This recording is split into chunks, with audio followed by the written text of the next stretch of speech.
Hello and welcome to the Smart Chiropractor. My name is Dr. Jeff Langmaid. I'm here with Dr. Jason Deitch, and each week in 30 minutes, we break down how you can become a smart chiropractor. It's how you create a stable and predictable income for your practice. We call that having a payday practice, and this episode number 9, season number 1, we are talking about maybe the most important component of this. That's not to diminish anything we're talking about, but this is payment. We're talking about why your chiropractic insurance billing is not enough. We're gonna talk cash versus insurance, new ways to think about this, and really how docs can create stability. And that is just so critically important. We're gonna dive into a lot of stuff over this half hour, but when we start out by saying your chiropractic insurance billing is not enough, why would you say such a thing?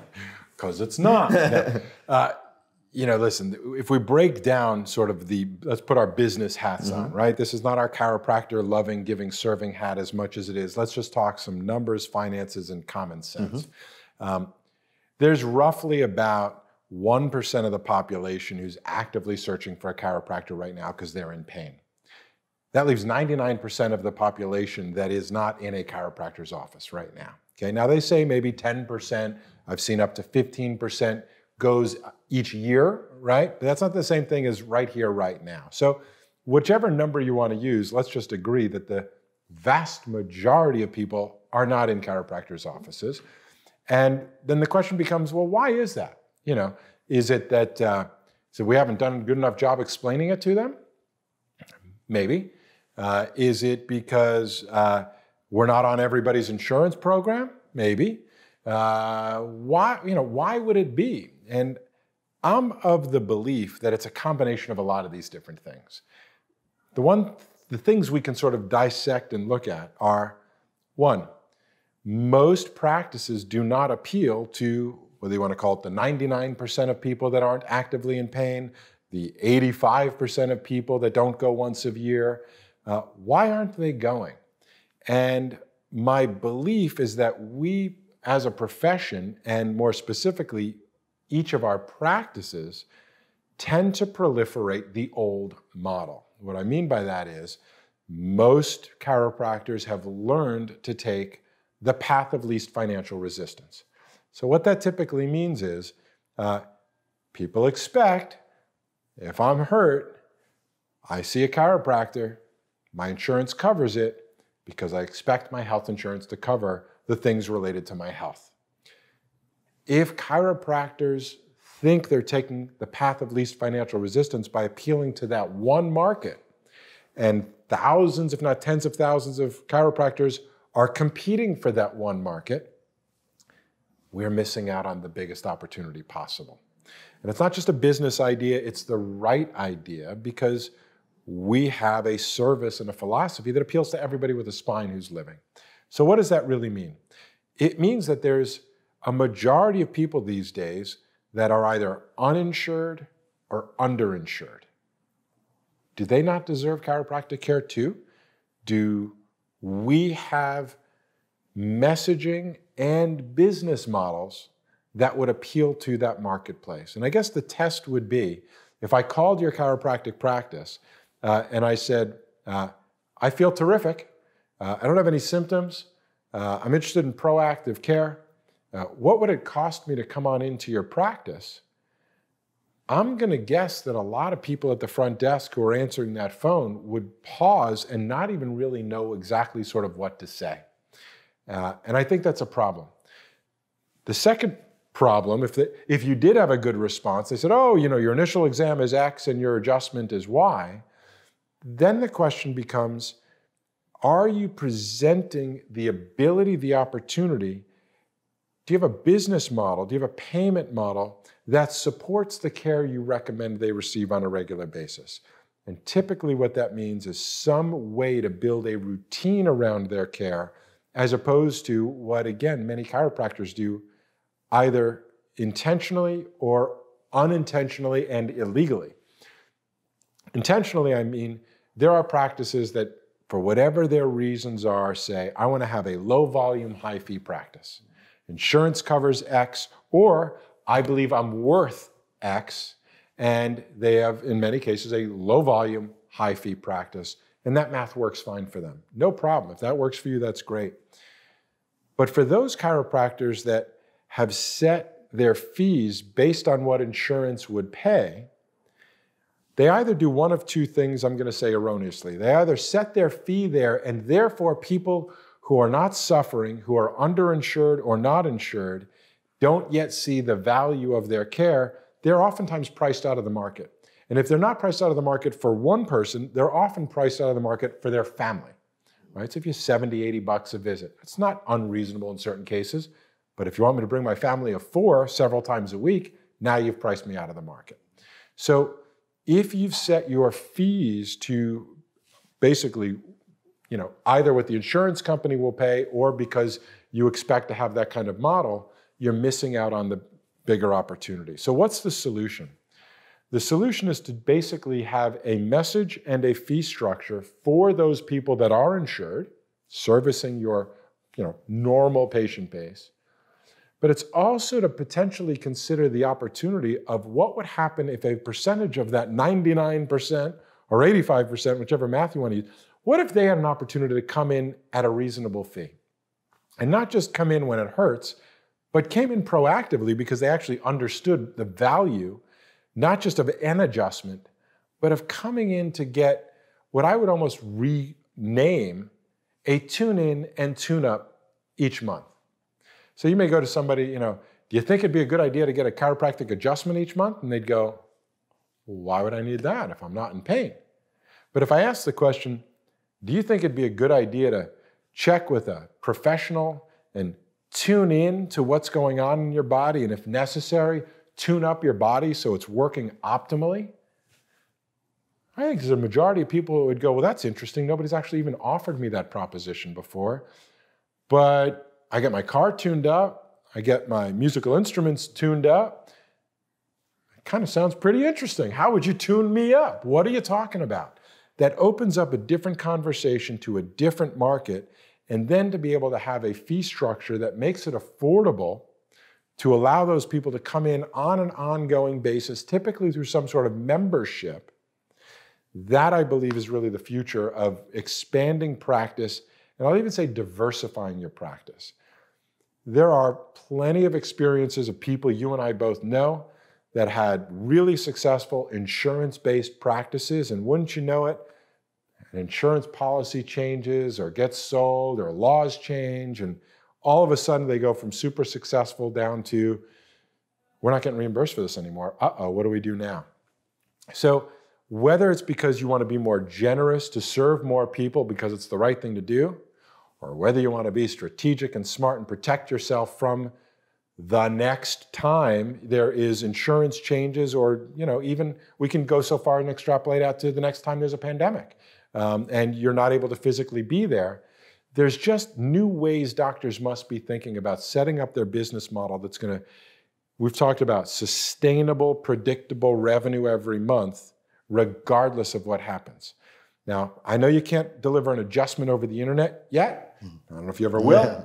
But there are ways doctors, chiropractors can be thinking to protect their revenue and to serve more people and to build a business model that makes it more accessible for more people to say, yes, I want your care, not just because it hurts, but because it's a good idea and I want to make this part of my lifestyle and my family's lifestyle. And I think that's the opportunity many chiropractors are missing.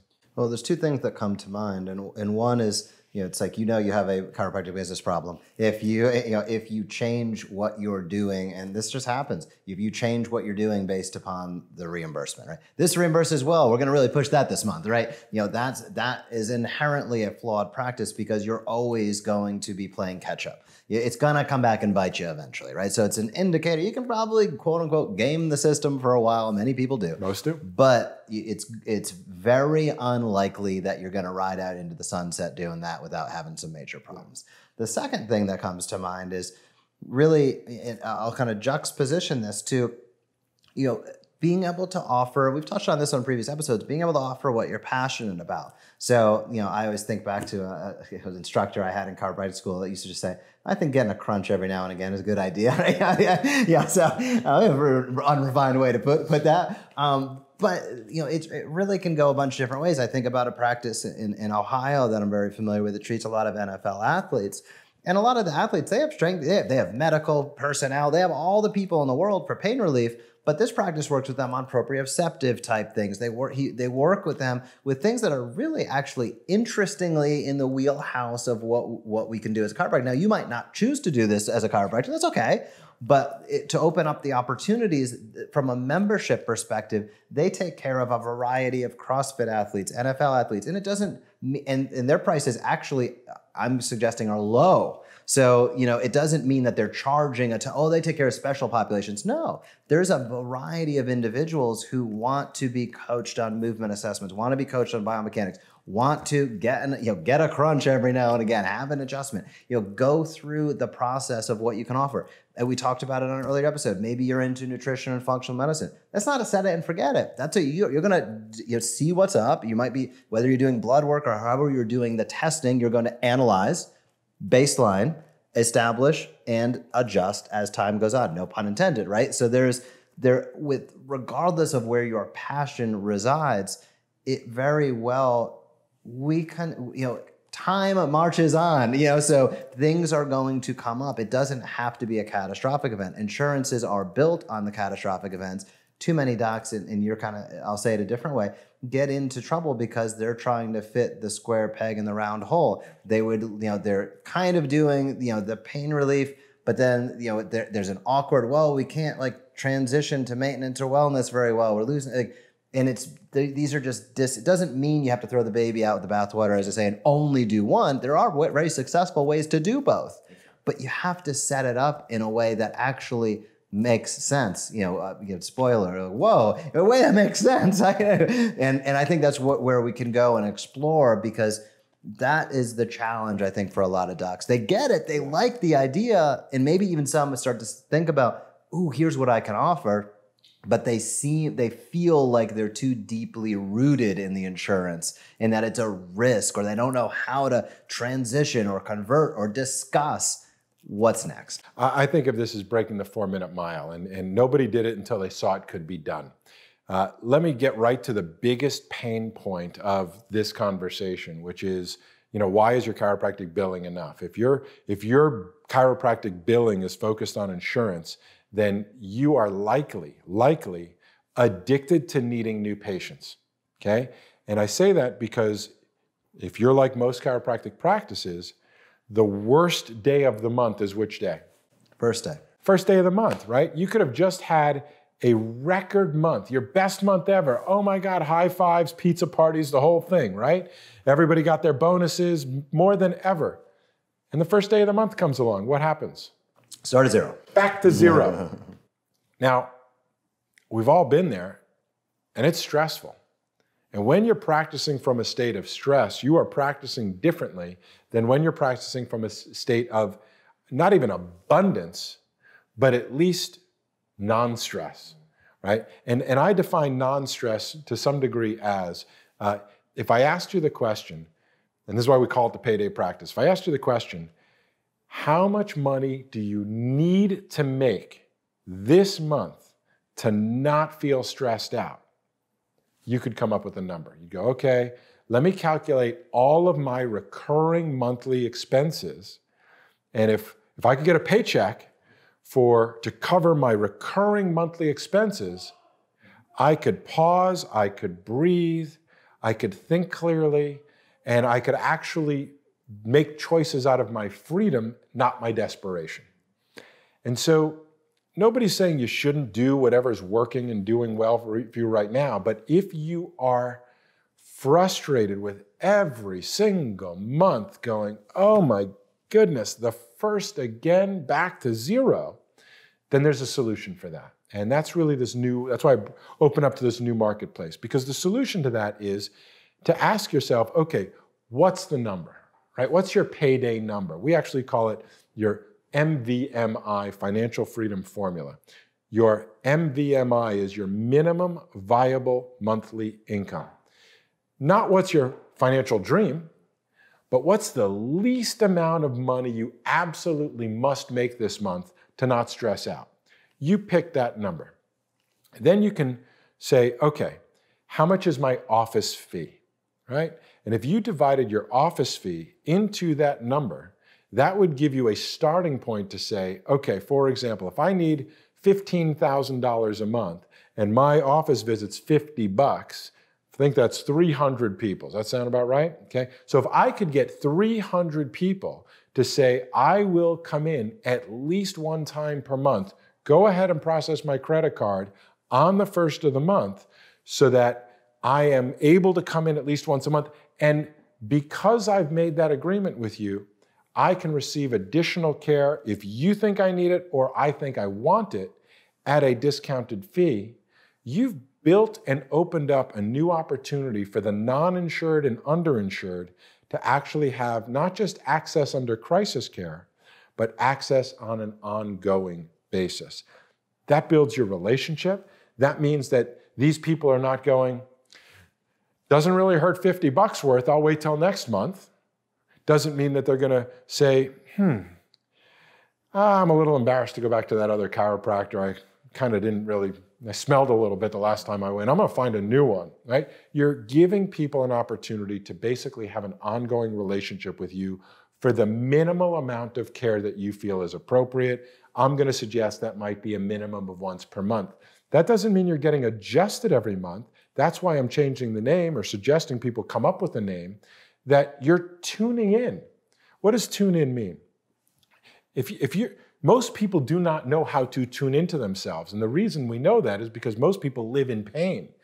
Pain means pay attention inside now. It means to pay attention to what's going on. Well, if you're living in pain or medicating your pain, you're not listening to anything, right? You're doing the opposite of tuning in. You're trying to shut it up. Well, how do we get people to better understand what we're doing? Maybe we give them the opportunity to understand it. One of my biggest criticisms of our own profession is that we can't not use the word chiropractor or chiropractic in just about every opportunity we have. It's like we're afraid we're going to miss the idea that, I know you're a chiropractor, come to a chiropractic office, come to a chiropractic visit, pay my chiropractic bill. All right, what if we lost the word chiropractor and chiropractic as an exercise? I'm not saying forever. But we actually started being creative and speaking to people about what it really is. I think a chiropractic adjustment is the ability to tune in with your doctor about what's going on. I'm going to pause for a moment and I'm going to tune into myself.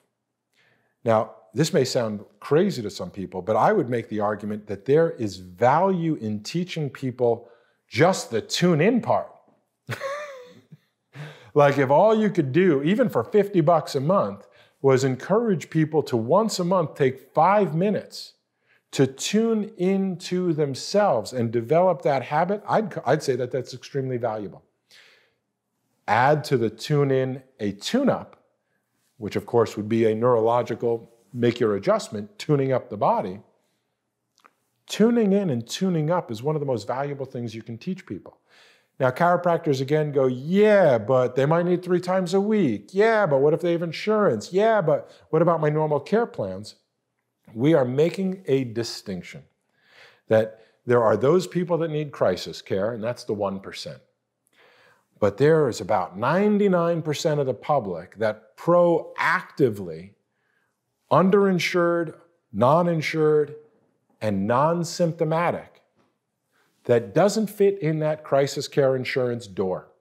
They don't think that way, they don't pay that way, doesn't fit. So in today's day and age, when you should hopefully be looking for ways to stabilize your revenue, could, in the event you had 300 people looking for a tune-in and tune-up, in not if, but when the next closures happen, could you not provide some level of that type of service virtually for that time period? The answer is potentially if you get creative enough. So it all depends on how you define what you do, but I think there's too many chiropractors living under stress. The way to reduce, I'll call it at least the financial stress. I'm not sure, maybe it'll help your marriage stress and other stress if you have financial stability, which is one of the major reasons you have financial stress, emotional and relationship stress. If you can solve the financial component by basically knowing every month on the first day of the month, I have enough people paying a minimum amount to cover my minimum viable monthly income, I think chiropractors would be practicing in a completely different way. I think their communication would be completely different. I think you'd open up to the 99% who would then also be referring other 99%ers, and the entire profession, let alone our population and their health, would be completely different. That's the vision of the payday practice. So what do you say to a doc that's listening and thinking, man, that sounds like I'm gonna be selling long-term care plans. I don't want to sell, and I don't know. So because that's gonna be a thought, right? Yeah. I'm not, especially if I'm not used to doing that. I've never done that in the past, or I've seen or read a horror story or two, and I'm sitting there saying, "Golly, man, I have enough trouble talking to the person that's in desperate pain, and not having them get out of my office." What are your thoughts on something? So when you're dealing with the 1%, when you're dealing with desperation, when you're dealing with insurance and insurance reimbursement, that's a specific communication. That's a specific conversation, right? It hurts, it doesn't hurt, right? So if you don't want to offer long-term care plans under that standard model, no problem, okay? You do you, and that's the point. This model in no way changes that philosophy. The simple question is, do you believe, and you can ask this to anybody, not just people in pain. In fact, this model does not apply to people in pain. That's part of the point, is that you've got this is like having two doors to your practice. If you're in pain and you've got insurance, you go through the normal door. If you're not in pain, and whether you have insurance or not, it becomes irrelevant, you come in a different door. Those are not competing. In fact, they're completely opposite. You're expanding the entrances to get into your practice. So there's nothing long-term about a care plan recommendation. You're actually asking the question. It'd be like me saying, Jeff, do you think if you went to the gym once a month and you spoke to a trainer about your diet and your movement and your motion and had a recommendation for what you could do next month, you think your health would be better? Absolutely. You think if you did it monthly on a continuous basis, it'd continue to improve? Absolutely. Now, you could stop any time, but you want to try it? Yeah. And I think that that's the key part, is that it's really the offer of the benefit you provide. It's not locking in under a false pretense. It's offering to those who want to extend your area of expertise and the benefits you can provide and you said it, to the point that they want to. But don't, and we've talked about this a couple of times, we see so many docs that, they don't even give they don't give their patient the opportunity to say no. They don't even have the door. Yes, There's no door there. Like, I can't even, I feel fine. Yeah. I don't have insurance. Can you help me? Do we have something for them? And some would say philosophically, yes, but their fee structure, their business model is still transactional. And that's the difference in this model versus the current or old model. Now, there's quite a few chiropractors that have sort of membership models of some sort. Many do it illegally. And that's another thing to just sort of bring up, is that if you do take insurance and you have an insurance fee, and if you offer people who, either exhausted their insurance, are underinsured, or don't have insurance, if you offer a second fee that's not your normal fee, in some states that is called a dual fee system, and in some states that's illegal. I like to sleep well at night, and I know that there's people that go, yeah, but they don't check for this kind of thing. And my answer to that is, it's kind of like speeding. Sure, everybody does it, but if you get caught, you get caught.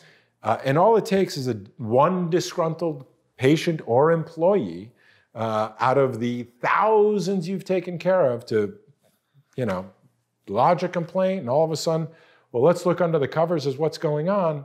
There's just no reason to make yourself more vulnerable than necessary. So there are, what they call discount medical plans, options basically, that allow you to make it legal. And in fact, you can promote, if you've got insurance, great.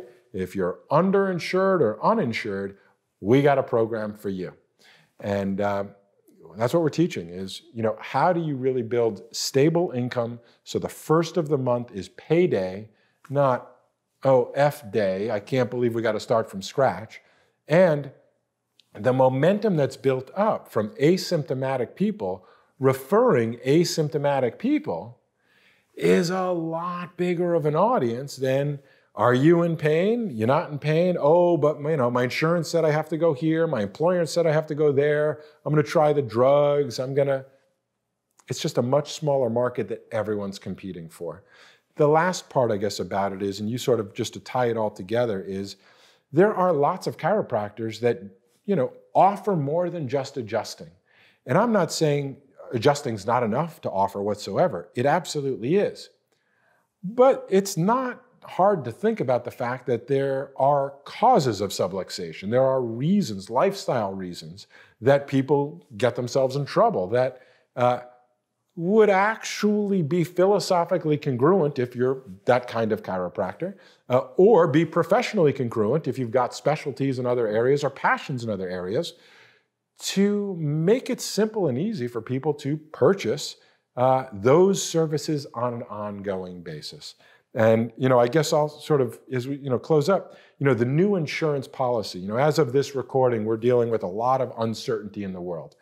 We've gone through this, COVID closures, and offices and states were closed for weeks. The news is saying, that may happen again. I'm going to predict it will. What are you going to do? How are you going to prepare yourself? And so is there a way that you can think first, right? Actions are secondary to thoughts. If you can think for yourself, how do I ensure my financial stability in the future? The answer is calculate your monthly recurring expenses and build an opportunity to have monthly recurring revenue that equates to your monthly recurring expenses. You can then be financially stress-free. One of my medical doctor friends does it this way, and this is how you can translate it here. He has a practice that is basically mostly fee for service. He has gone through the HMO, PMPM, per member per month payments. What he's decided to do is he stays with the PMPM payments to cover his monthly expenses. So he's basically guaranteed to cover his monthly expenses. And I would ask any viewer or listener right now to say to yourself, how would your life be different if you absolutely knew that whatever your monthly recurring expenses next month are going to be covered, not only covered, but covered on the first day of the month, one day? How would the rest of the month be different? How would your life be different? How would you feel about yourself if you didn't have to be desperate for new patients? How would your spouse feel about you if they knew the mortgage was going to get paid and the payments for cars and education and everything was going to get paid? If your staff knew they were going to get paid and you weren't running around like I know I did for years. Sure hope I can make payroll this month. Sure hope I can, make rent, or worse, I got to borrow money again, dig deeper in the hole. That's no way for any business to run. It is certainly not a way for a professional who's in the healthcare business of helping people get out of stress and into health, when often we're the ones in the worst shape ourselves, primarily because of financial stress.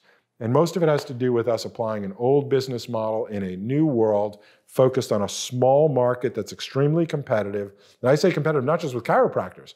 We're competing with opioids, we're competing with surgeons, we're competing with stem cells, we're competing with lots of different things to handle pain. If we open up the market and we're able to then passionately talk about the things we most love to provide proactively, the sky's the limit, the opportunities are endless. And if you wanted to do groups, if you wanted to do telephone, if you wanted to do, automated members areas where they learn, those are choices. The concept is, what can you do to guarantee your monthly recurring expenses every single month so you can live financially stress-free? That's my wish for all of our audience. There's a little bit of variability depending upon specifically where you practice, but if you're charging the insurance $60 and then you're charging the patient $45, you're more than 50. That's technically incongruent in a majority, which that doesn't even sound like a lot, right? But that would be more than $12, which would be over 20% off, which in many cases, 15% is the threshold of what's appropriate, although it's a little bit gray. But I think this has been an exceptionally impactful episode. Next episode, which is the grand finale of season 1, we're talking all about professional networks. But before that, if you'd like to pick up some smart guides, we have some tools and resources to help you build and grow your practice that's congruent with what we've talked about throughout all of season 1 on the Smart Chiropractor. You can head over to smartchiropractor.com/genius. You can pick up the smart guides to help you build and grow, create that sustainable and predictable revenue, have yourself a payday practice. Be sure to leave us a rating or review on iTunes. That helps more and more docs find out about this podcast. And we look forward to seeing you next week on the grand finale, the last episode of season 1 of the Smart Chiropractor. We'll be talking professional networks and what you can do to build and grow your referral base in a way that you might not have thought of yet. For Dr. Jason Deitch, I'm Dr. Jeff Langmaid. We'll see you next episode. Bye-bye. This episode brought to you by the Smart Chiropractor. At the Smart Chiropractor, we solve the 2 biggest chiropractic marketing challenges, content and consistency. We combine an incredible content library with powerful automation tools to supercharge your marketing. The result? More new patients, more referrals, and more reactivations with automated digital content marketing. Here's what Dr. Matthew Barnhart had to say. "We have loved this. We have already had 5 patient reactivations from the emails in 1 week. To learn more and get started, visit thesmartchiropractor.com today."